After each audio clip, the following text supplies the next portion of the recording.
Hello Philippines, hello world! Magandang umaga po sa inyong lahat.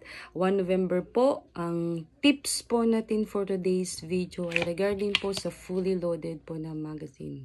Ayan, nakikita nyo may empty at saka magazine, ammunition po.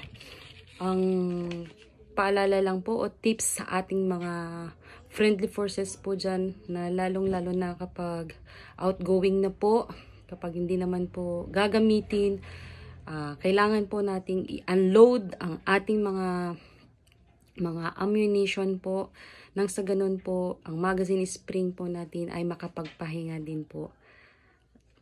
Kasi once na fully loaded po palagi ang ating mga magazine, yan po din ang isang dahilan kung bakit nagmamalfunction tayo sa laro or in case na may emergency na po tayo. Yan lang po ang tips natin for today's video. Sana may natutunan po kayo. So, what to do now is unload our ammunitions po sa magazine bago po to itago. Ayan guys, maraming salamat po. Good morning and God bless.